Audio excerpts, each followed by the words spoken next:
مثال کے طور پہ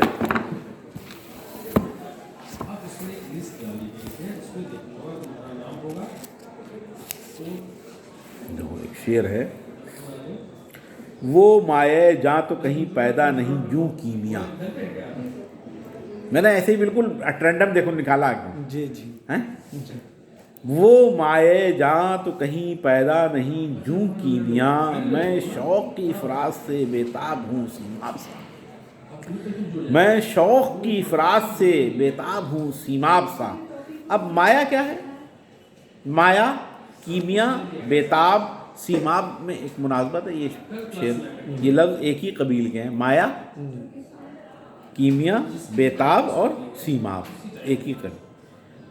مناسبت جاں اور جو میں تجنیس کا لطف ہے. بےتاب اور سیماب میں لطف یہ ہے کہ چونکہ پارا ایک جگہ نہیں ٹھہرتا، سیماب پارے کہتے ہیں نا، اور عاشق بھی آوارہ پھرتا رہتا ہے. اس لیے بےتابی محض دل کی نہیں ہے، بےتابی محض دل کی نہیں ہے بلکہ جسم کی آوارہ گردی بھی ظاہر کرتی ہے. کیمیا گری میں پارا کام آتا ہے. کیمیا گری میں پارا کام آتا ہے. اور کیمیا اس چیز کو بھی کہتے ہیں جس سے سونا یا چاندی بناتے ہیں. اس لیے کیمیا اور سیماب، سیم آب میں دوہری مناسبت ہے. سیم کا مطلب چاندی، چاندی، سیم و زر. سیم اور آب پانی، اور سیماب جی پارا بھی چاندی کی طرح چمکتا رہتا ہے نا. جی، میں دوہری مناسبت. ایک لطف یہ بھی ہے کہ اگرچہ میں خود پارے کی طرح ہوں جو کیمیا گری میں کام آتا ہے، لیکن یہاں بالکل بے اثر ہوں. معشوق کیمیا کی طرح ہے، ایسا کیمیا جو مجھ جیسے سیماب سے نہیں بن پاتا. ٹھیک ہے، یہ اس کی تشریح. پھر شعر سنیے. وہ مائے جاں تو کہیں پیدا نہیں یوں کیمیا، میں شوق کی افراز سے بےتاب ہوں سیماب سا. اب دیکھیے، میں نے یہ شعر اس لیے پڑھا، یہ شعر میر کا ہے. ٹھیک ہے، اس کی تشریح بھی آپ کے. اب آپ دیکھیے کہ اسی خیال کو غالب نے کیسے کہا. یاد تھیں ہم کو بھی رنگا رنگ بزم آرائیاں. اب دیکھیں غالب نے کہا کس طرح سے اور کہاں سے ایک مضمون کو، معشوق کے عاشق، معشوق کی سیماب صفتی کو کس طرح سے. یاد تھی ہم کو بھی رنگا رنگ بز آرائیاں، لیکن اب نقش و نگار طاق نسیاں ہوں. لیکن اب نقش و نگار طاق نسیاں ہوں. لیکن میر نے بھی دل کے تاب نہ لانے کی بات کہہ کر ایک نقطہ پیدا کر دیا.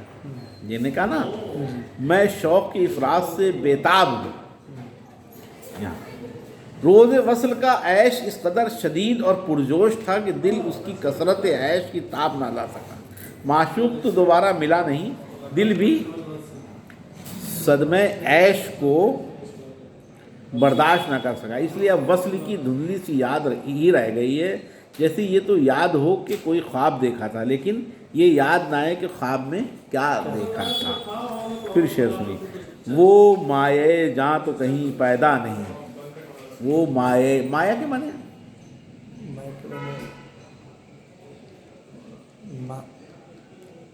نہیں، مایا میم الف، یہ الف جو ہے مایا جادو کے معنی میں. یہاں میم الف یہ ہے مایا، جیسے مایا ناز. کیا مطلب ہوتا ہے؟ بہت عمدہ بلند. بہت عمدہ بلند. یہاں مایا وہ لفظ مایا، مطلب آپ سمجھیے کہ خزانہ یا جو ہے بہت اہم چیز ہے. وہ مائے جان یعنی جان جو جس کو ہم سب سے اہم جان کی جو ہے ہمارے لیے عزیز ہے. وہ مائے جاں تو کہیں پیدا نہیں یوں کیمیا. کیمیا یوں کیمیا کی طرح تو ہر جگہ نہیں ملتا ہے. میں شوق کی افراز سے بےتاب ہوں سیماب. اب شوق کی افراز سے غالب کا ایک شعر ہے، کون سا ہے؟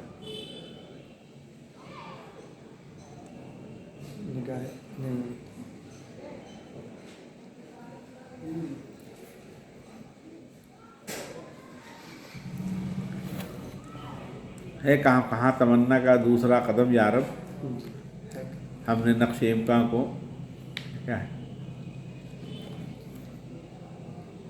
کہا تمنا کہ وہیں یہ شوق کی افراد ہے، میں شوق کی افراد سے بے نام ہوں سیما افسا. تو یہ ہمارے یہاں اس طرح کی ہمارے یہاں کہ بات سے بات نکالنا، بات سے بات کہنا یا کسی دوسرے حوالے سے بات کہنا کوئی معیوب بات نہیں سمجھی جاتی. قصوں میں بھی بہت اسی طرح سے خیال ہے.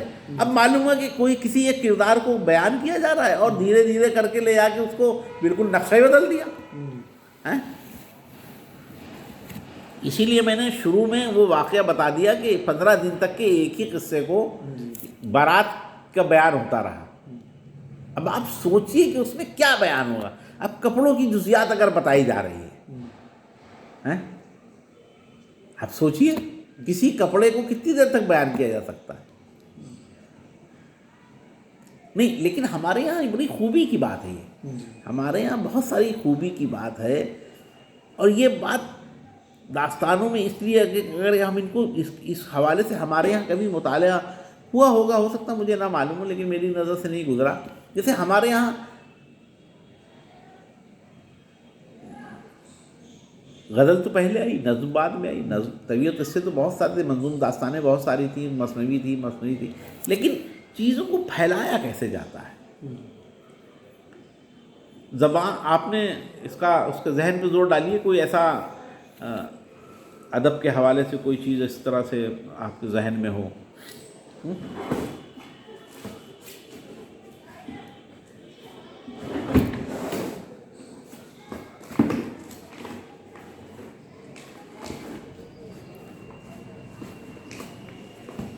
ہے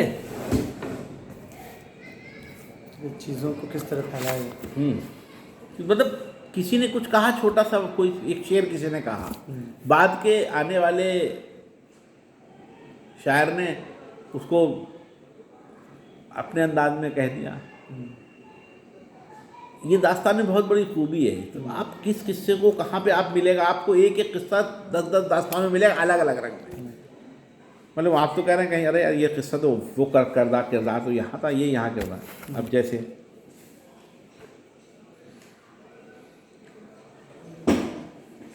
تو ولی کا ایک شعر ہے،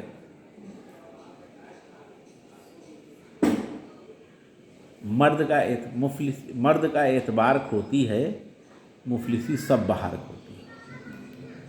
مرد کا اعتبار کھوتی ہے مفلسی سب بہار کھوتی ہے.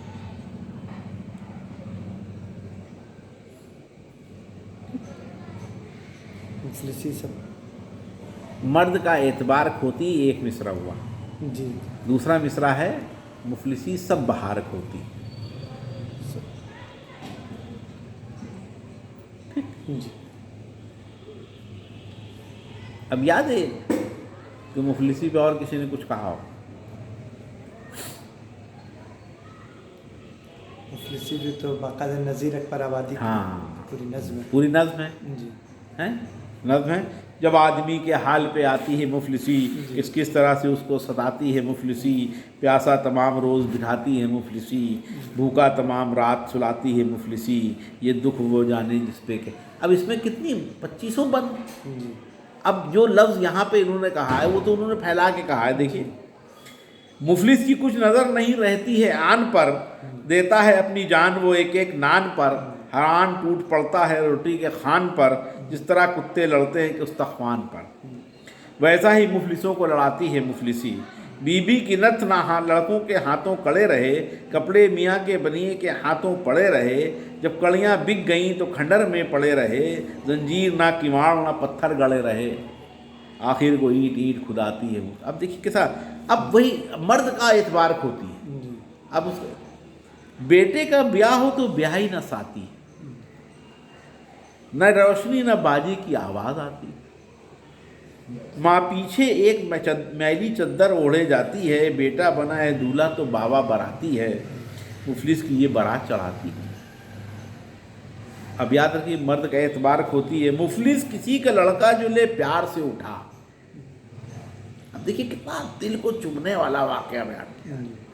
مفلس کسی کا لڑکا جو لے پیار سے اٹھا، باپ اس کا ہدے کے ہاتھ کا اور پاؤں کا کڑا. تو کوئی غریب آدمی کسی بچے کو اٹھا لے، پیار میں محبت آ جائے، تو بچے کا باپ جو ہے وہ بچے کے کڑے ہاتھ، بچوں کو رواج ہے نا ہاتھ پیر میں کچھ پہنا دیا جاتا ہے، وہ دیکھ رہا ہے کہ ایسا تو نہیں ہے کہ وہ نکال لے. یہ ہے مرد کا اعتبار ہوتی ہے، مفلسی سب باہر کو. کہتا ہے کوئی جوتی نہ لیوے کہیں چھرا، نٹکھٹ اچکا چور دگا گٹ کٹا، دغاباز گٹ کٹا 100 طرح کے ایپ لگاتی ہے. تو اب دیکھیے ایک چھوٹے سے شعر کو نظیر نے کتنے ایک طویل نظم کہہ دی. آپ اس کو اس شعر میں ہمارے یہاں جو رواج ہے شعر کی تشریح کا، اس سے بہتر تشریح ہو سکتی ہے؟ اس سے بہتر تشریح ہو سکتی ہے؟ اب اکٹھا کر لیں. اور مختصر سے کہنا ہو، مفلسی سب بہار پہ کھوتی ہے، مرد کا اعتبار کرتی ہے. تو داستان جو ہے آپ یہ سمجھ لیجیے کہ داستان کو اب آپ کے پاس عقل و شعور اور داستان کہنے والوں کے پاس کتنا انٹیلیکٹ ہوتا ہوگا کہ وہ 15 دن ایک واقعے کو کہ بارات دروازے پہ کھڑی ہے، اس کی رسم و رواج کو، اس کی عادتوں کو، ان کی خدمتوں کو، ان کی خوشیوں کو کس طرح سے بیان کرتے ہوں گے بھائی. تو ہمارے یہاں جو ہے وہ کہنا چاہیے کہ جو بہت ساری چیزیں یہ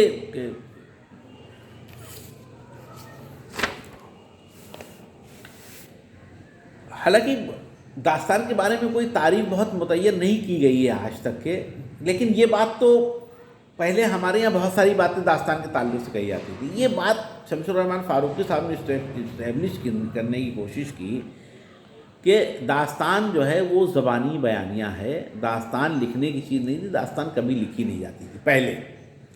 لیکن ظاہر سی باتیں لکھی گئی، اس لیے لکھی گئی کہ جب تحریر وجود میں آ گئی تو لوگوں نے اس قصے کہانیوں کو، اچھا ہمارے یہاں تو نول کشور جو پرنٹنگ پریس تھا بہت بڑا، انہوں نے باقاعدہ لکھوائی. اور اچھا کچھ لوگوں نے ان کی جلدوں میں جگہ جگہ لکھا ہے کہ صاحب وہ مالک صاحب کہہ رہے ہیں کہ ذرا مختصر کرو ورنہ میں پھر اپنے جوہر دکھاتا. اچھا ظاہر سی بات ہے کہ آپ تو داستان سنانے والے لکھنا شروع کر دیا تو اپنے حساب سے لکھ رہے ہیں، کوئی یہ مہینوں لکھتے رہے تو کتنی جلد ان کے پاس تو ظاہر سی بات ہے کہ بزنس آپشن، بزنس کی بازار ہے بھائی. بازار میں کتنی موٹی کتاب 1000 صفحے کی کتاب کتنے لوگ خریدیں گے؟ 100 صفحے کی کتاب زیادہ لوگ خرید لیں گے، 200. حالانکہ کوئی جلد جو ہے وہ میرے خیال سے 700-800 سے کم صفحے کی نہیں ہے جو نول کشور نے چھاپی ہے. اور 2300 روپئے کی 1500 جلد جو انہوں نے آپ نے دیکھی ہے، وہ جو انہوں نے چھاپی ہے خدا بخش لائبریری میں 9 جلدوں میں 2300 روپئے. ہاں میرے پاس ہیں سب جلدیں، 1500 کی ہوں. آدمی کا سانس پھول جائے دیکھ کر. ہمارے ہاں جو چھوٹا سا قصہ بیان کیا جاتا ہے، حالانکہ وہ داستانی ہم مانتے ہیں اس کو ناول کہنے لگے ہیں. فسانہ آزاد 6 جلدوں میں ہے، دیکھا ہے 4000 صفحات پر ہے. اب پڑھیں کسی، آپ دیکھیے اس میں کتنے قصے ہیں، ایک ہی آدمی کا بیان ہے کہ قصہ در قصہ ہے، لیکن کس طرح سے بیچ میں خوجیہ قصہ لیا ہے، پھر جنگ کا قصہ لیا ہے، پھر فلاں قصہ لیا ہے، پھر حکایتیں لیا ہے، پھر تمام چیز لیا ہے. یہی چلتا ہے ہمارے یہاں. ایک داستان کو کتنے لوگوں نے کہا، معلوم ہے فارسی کی داستان تھی، اردو میں آئی، پھر اس کو اچھا ابھی ہمارے یہاں تو ہم تو کبھی کبھی ہمیں غور کرتے ہیں کہ ابھی یہ بھی ہمارے یہاں جو ہے وہ یہ سلسلہ شروع نہیں ہے کہ ہماری جو لوک بھاشائیں ہیں، یہ ہندی والوں کی بڑی خوبی کی بات ہے. میں اس کو بڑی خوبی کی بات سمجھتا ہوں اور بڑی کشادہ دلی کی بات سمجھتا ہوں کہ ان لوگوں نے اپنی لوک بھاشاؤں کو بہت جلدی، حالانکہ میر انیس تو اودھ کے رہنے والے تھے، ان کی زبان اودھی تھی. نذیر برج کے رہنے والے تھے، ان کی زبان برج، بنیادی زبان تو برج، ان کی مادری زبان تو برج ہوگی نا. تو ان چیزوں کو ہم آج پڑھتے ہوئے بہت ساری چیزیں، جیسے نذیر یہاں نظموں میں بہت سی گالیاں تھیں، لوگوں نے اس کو ہٹا دیا. برج کی زبان کا ایک کلچر ہوگا. تو خیر ہمارے یہاں داستان کو اسٹیبلش کرنے میں فاروقی صاحب کو، حالانکہ اتفاق کی بات یہ ہے کہ کسی سن کی طرف اتنے بڑے بڑے لوگوں نے توجہ نہیں کی جتنی داستان کی، اور اس کے بعد بھی جو ہے داستان بہت عوامی سطح پہ ہمارے یہاں بہت زیادہ جو ہے پاپولر اب ہو رہی ہے، کیونکہ نئے میڈیا کے ذریعے، سوشل میڈیا کے ذریعے، یوٹیوب پر اب نئے انداز، ہر زمانہ اپنی طرح سے چیزوں کو پیش کرتا ہے۔ تو وقار عظیم صاحب نے جو اس کی تعریف متعین کرنے کی کوشش کی، انہوں نے کہا کہ رومان یعنی داستان ایک منظوم کہانی یا نثری قصہ ہے جس میں لکھنے والا شاعرانہ تخیل و تصور کو اپنا راہبر بناتا ہے۔ رومان ایک روایتی داستان ہے جسے عوام میں دلچسپی سے سنا اور پڑھا جاتا ہے۔ رومان ایک کہانی ہے جس کا ماخذ تاریخی، نیم تاریخی یا روایتی واقعات ہوں اور جس میں جرأت، مردانگی، دلیری کے حیرت انگیز قصے ہیں۔ رومان ایک ایسی کہانی ہے جس کی بنیاد سر تسر غیر فطری واقعات و عناصر پر ہو اور کبھی غیر معمولی کارناموں پر جو ہمارے مشاہدات کی حد میں نہ آتے۔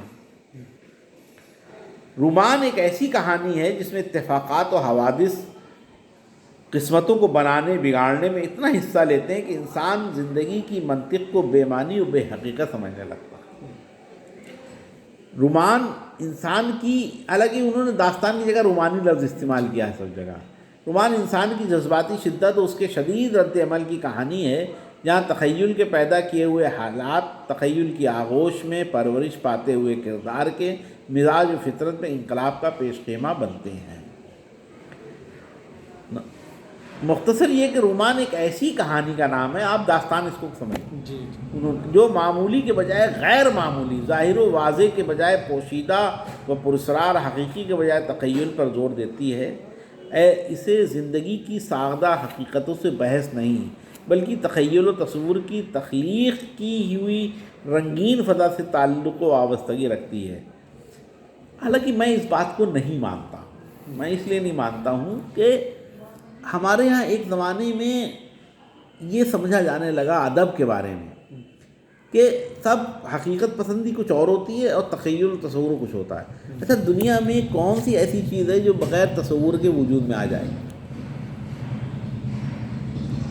کوئی ہر چیز کے بارے میں پہلے سوچا ہی جاتا ہے، پھر وجود میں آتی ہے۔ اچھا، کہ کہانی قصوں میں کیا تصور کی باتیں نہیں ہوتی ہیں؟ بہت کچھ تو کہانی جو ہے وہ تصور میں مبنی ہوتی ہے، واقعات ہو سکتے ہیں۔ داستان میں مفوق العناصر چیزوں کو لے کر کے انسان کے بارے میں تو ٹھیک ہے، ہو سکتا ہے کہ بھائی ٹھیک ہے جادو نہیں ہوتا، ہم نہیں مانتے، جیسے ماننے والے مانتے بھی ہوں گے، جادو کی جھڑی مل جائے تو یہ کام ہو جائے، وہ کام کس کو ملی ہے؟ لیکن بہرحال ایک انسان وہ اس میں، لیکن یہ کہنا کہ وہ سادہ حقیقت سے بحث زندگی کی، ایسا نہیں ہے۔ ان کا ایک تصور کائنات، ان کا اپنا ایک داستان کہنے والوں کا، یا داستان آج جو اب داستان کو آج اگر ہمارے آزادی کے جو سورما تھے اور جنہوں نے بڑے کارنامے انجام دیے، آج ان کی کہانی قصے اور داستان کی صورت میں بیان کیے جا رہے ہیں، تو یہ ایک الگ اس کا پہلو سامنے آ رہا ہے کہ نہیں آ رہا ہے؟ تو یہاں تک، لیکن ایک چیز اور ہے کہ یہ کہہ رہے ہیں ساری خوبصورت اس کہانی میں بھی پائی جاتی ہے جسے اردو میں داستان کا نام دیا جاتا ہے۔ وقار الدین صاحب انگریزی کے حوالے سے بات کر رہے تھے، لیکن لفظ انگریزی کے رومان یا رومان سے زیادہ وسیع و ہماگیر ہے۔ یہ بات میں نے پہلے کہی نا، داستان بہت ہماگیر لفظ۔ ہمارے ہاں جہاں تک اردو داستان کا تعلق ہے، اس کے لیے ضروری ہے کہ اس میں کوئی مرکزی قصہ ہو۔ ظاہر سی بات ہے، کوئی جیسے یہ قصہ خواہ اکہرا ہو یا قصہ در قصہ، اور خواہ زندگی کے کسی شعبے سے تعلق رکھتا ہو، اس پر شاعرانہ تخیل کا دویز پڑا۔ اب یہ شاعرانہ تخیل جو بار بار کہی جاتا نا کہ شاعرانہ تخیل کیا ہوتا ہے؟ شاعرانہ تخیل کو میں سیدھی سی ایک ہلکی بہت عام سی بات جانتا ہوں، ہندی کا ایک محاورہ ہے، جہاں نہ پہنچے روی وہاں پہنچے کبھی۔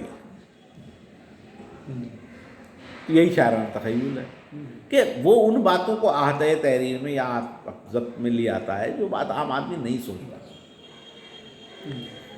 یہ شاعرانہ تخیل تو ہے کہ تمہارا محبوب کے چہرے کو چاند، محبوب کے چہرے میں چاند دیکھ لینا شاعرانہ تخیل ہے۔ اب لیکن ظاہر سی بات ہے کہ اب اس کو مختلف لوگوں نے مختلف انداز سے کہا ہے۔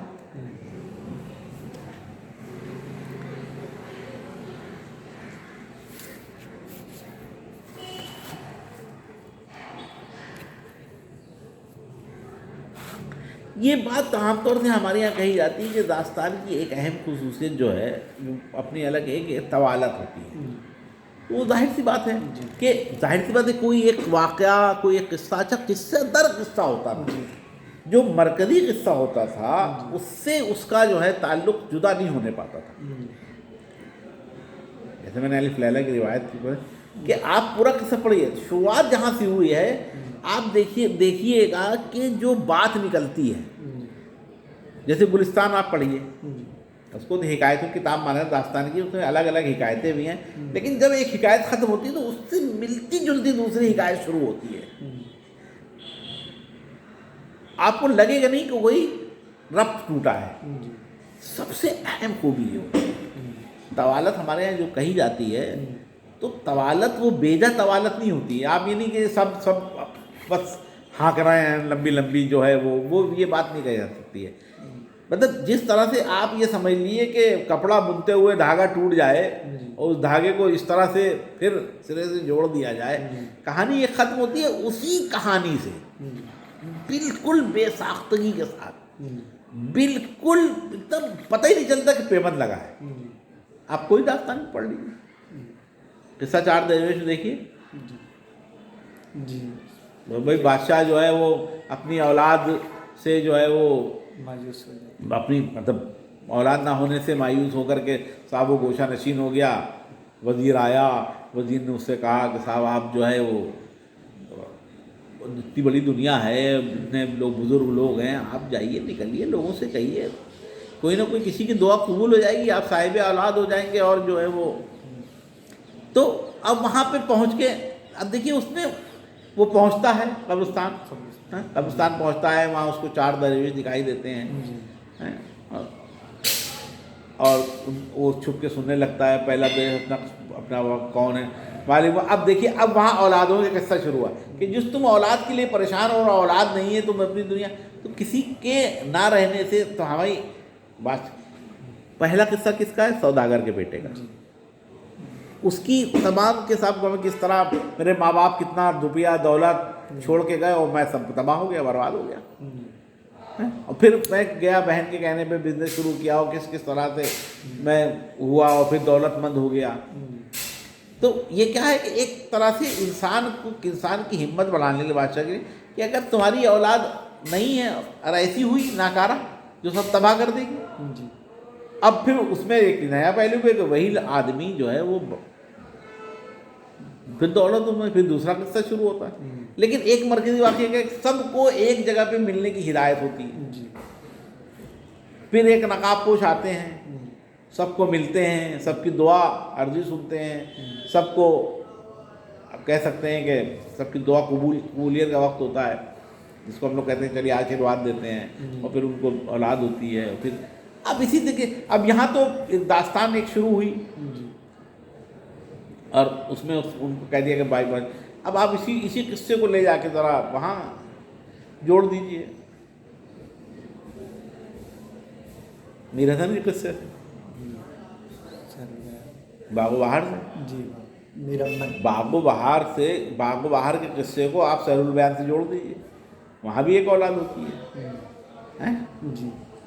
تو چاروں جو وہ وہاں پہ وہ پھر وہ شہزادی کے پیچھے جاتا ہے اور پھر جو ہے وہ جو ہے اب مختلف قصوں میں مختلف، اور پھر وہ ملتا ہے اور پھر بچھڑ جاتا ہے اور کس طرح سے جو ہے وہ اب آپ دیکھیے یہاں پہ کہ شہزادے کو بچانے کے لیے جو ہے اب آپ دیکھیے کہ داستانوں میں ایک چیز اور میں بڑی خوبی دیکھتا ہوں، میں اکثر اس چیز کا اشارہ کرنے کی کوشش کرتا ہوں، مجھے کبھی موقع ملا تو میں اس کی طرف کروں گا یا پی ایچ ڈی کرو تو یہ بہت اچھا موضوع ہے کہ آپ دیکھیے کہ سب جگہ داستانوں میں ہمارے یہاں سب جگہ مرد جو ہے وہ مایوس ہوتا ہے. الف لیلا میں بھی وہ ایک عورت سے دھوکہ کھایا تو اتنا مایوس ہوا کہ اور اس کو سدھارا کس نے؟ عورت نے. یہاں پر میں پہلے درویش کی بات کر رہا ہوں. باغ و بہار میں جب وہ تباہ برباد ہو کے کیا کہا جاتا ہے؟ اپنی بہن کے یہاں. بہدی تو اس کو نصیحت کرتی ہیں کہ لو اچھا روپیہ پیسہ لو, کچھ کرو ورنہ لوگ کیا کہیں گے. آپ دیکھیے باغ بہار میں دیکھیے, باغ بہار میں دیکھیے, اس میں سحر البیان میں دیکھیے, سحر البیان میں وہ شہزادی کی وہ اس کی بادشاہ کی لڑکی تو جاتی ہے بچاتی ہے, بھبوت مل کے اور جوگن بن کے جاتی ہے, سب کچھ کرتی ہے. آپ دیکھیے الگ الگ قصے ہیں, الگ الگ بیک گراؤنڈ. ایک عرب میں ہے, ویسے زیادہ فارسی میں ہے, اسی سے ماخوذ جو ہے وہ یہاں پہ, لیکن عورت ہر جگہ وہ توانا نظر آتی ہے. اس طرح کو دھیان دیا تھا, آپ دیکھیے کتنی مضبوط نظر آتی ہے. اور عام طور سے جو ہے وہ ہمارے یہاں اس کی طرف توجہ نہیں دی گئی ہے. اب اس کو آپ سرے سے لے آ کے جوڑنے کی, تو کام کرنے کے لیے سوچنے کی چیزوں کو جب تک کہ پڑھا نہیں جائے گا غور سے, یہی ہمارے یہاں داستان کے ساتھ ہوا کہ صاحب ارے اتنی لمبی داستان کون پڑھے گا. ارے جب پڑھو گے تبھی تو بھائی یہ ہمارے کلچر کی چیز ہے, ٹھیک ہے. ہمارا کلچر جب تک کہ ہم اپنے کلچر کی شناخت نہیں کریں گے کہ ہمارا کلچر ہے کیا. ایڈورڈ سعید نے جو کتاب لکھی اورینٹلزم, اس نے اسی کو اصرار کیا کہ اپنی چیزوں کو تم اپنے رسومیات کے حوالے سے دیکھنے کی کوشش کرو. انگریزوں نے ہم کو کیا یہ جو داستانوں سے اور اپنی شاعری سے اور قصیدے سے مرثیے سے جو ہمارے یہاں بیداری پیدا ہوئی, وہ انگریزوں نے پیدا کی. ہر حکمراں طبقہ آتا ہے, مطلب میں یہ بار کہتا ہوں, پھر یاد آ گئی. دیکھیے کہ حالی نے یا محمد حسین آزاد نے, آپ نے ایم اے میں پڑھا ہوگا, جو نظم کی تحریک شروع کی اس کو کیا نام دیا تھا؟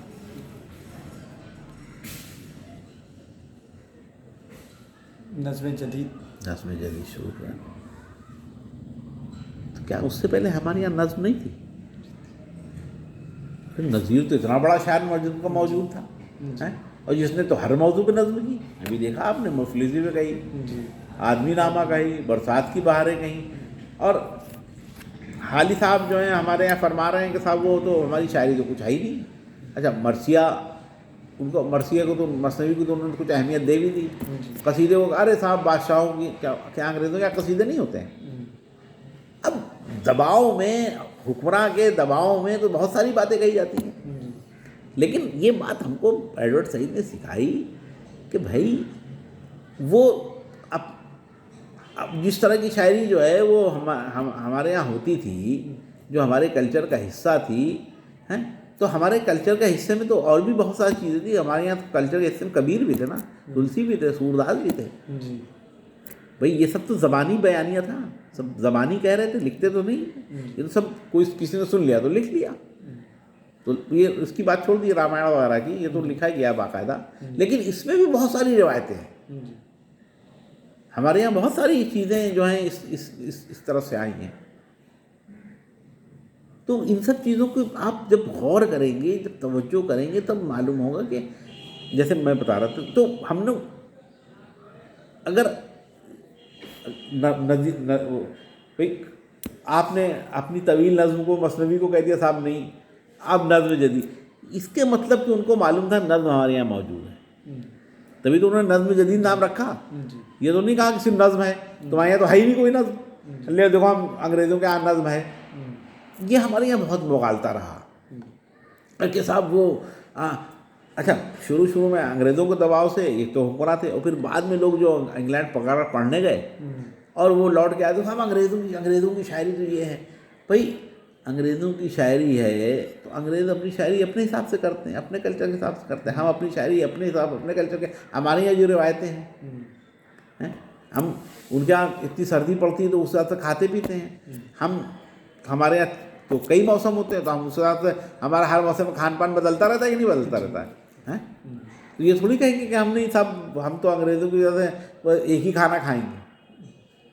تو یہ چیزوں کو اصل میں جب حکمراں طبقے کا دباؤ, جو حکومت کرتا ہے اس کا جو دباؤ رہتا ہے نا, تو وہ اس چیزوں کو ہم لوگ ماننے پہ مجبور ہوتے ہیں. کبھی کبھی یہ بھی ہوتا ہے مجبوراً بھی مان لیتے ہیں, کبھی کبھی یہ ہوتا ہے کہ اتنا ذہنی طور پہ متاثر ہو جاتے ہیں کہ مان لیتے ہیں. تو تو حالی وغیرہ جو ہیں وہ ان کو لگا کہ ارے انہوں نے مثالیں بھی ملٹن کی، ورڈسورتھ کی، فارسی کی، سنسکرت کی مثال ہی ایک چھوٹی سی مثال فارسی کی ہے، سنسکرت کی ہے۔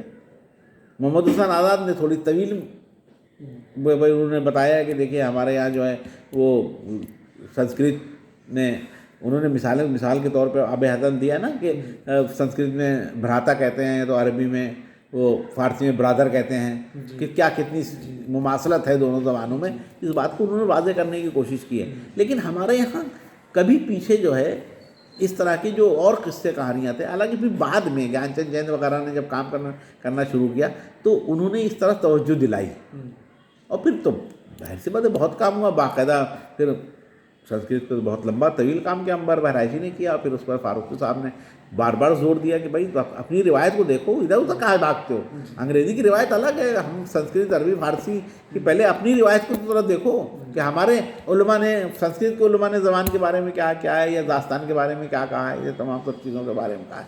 تو یہ سب چیزوں کی طرف ہمارے یہاں بہت کم توجہ ہوتی ہے، یہ بہت اہم چیز ہے، اس کی طرف ہمیں دیکھنا۔ ہاں تو میں بتا رہا تھا نا کہ داستان کی دوسری فنی خصوصیت اس کی طوالت ہے۔